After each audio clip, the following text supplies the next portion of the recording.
Halo guys, nama saya Marcelo Greto Soplanit. Hari ini saya lagi di PIK, lagi jalan-jalan, lagi refreshing. Sekalian mau ngebahas hal penting nih mengenai hubungan internasional di Asia Pasifik.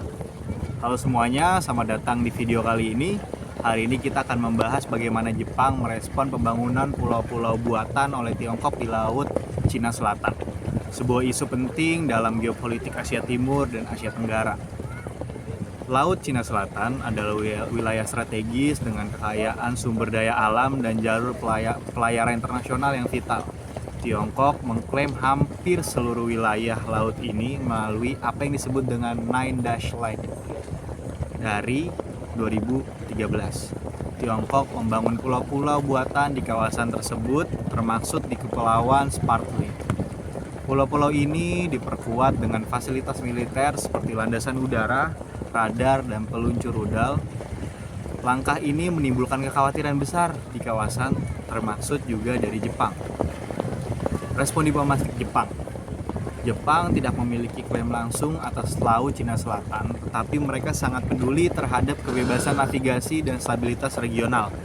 Dalam berbagai forum internasional seperti KTT G7 dan East Asia Summit, Jepang secara konsisten menyuarakan penolakan terhadap tindakan sepihak yang membuat status quo secara paksa.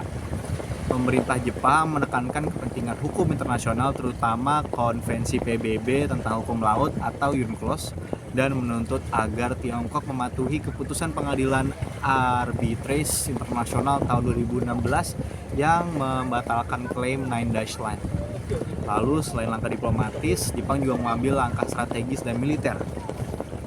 Jepang juga mengambil langkah strategis dengan cara Jepang memperkuat hubungan pertahanan dengan negara-negara ASEAN, terutama Filipina dan Vietnam yang bersengketa langsung dengan Tiongkok. Jepang memberikan bantuan kapal patroli, pelatihan penjaga pantai, dan bahkan kerjasama intelijen. Selain itu, Angkatan Laut Jepang secara rutin mengadakan latihan militer bersama Amerika Serikat dan negara mitra di kawasan Indo-Pasifik untuk menunjukkan solidaritas dan komitmen terhadap kebebasan navigasi, kerjasama regional, dan kerjasama global. Jepang juga mendorong inisiatif multilateral seperti Free and Open Indo-Pacific, strategi untuk menyeimbangkan pengaruh Tiongkok dengan mendorong kerja sama ekonomi, keamanan, dan infrastruktur di kawasan.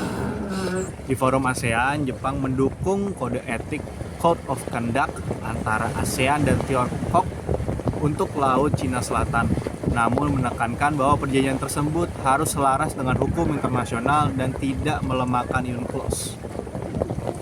Lalu pada akhirnya sengketa Jepang, singkatnya Jepang merespon pulau-pulau buatan Tiongkok dengan pendekatan diplomatik, strategis, dan multilateral.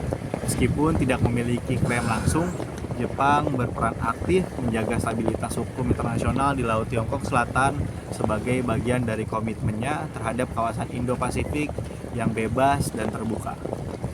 Terima kasih telah menonton, jangan lupa di like dan di komen, dan tunggu video selanjutnya. Terima kasih.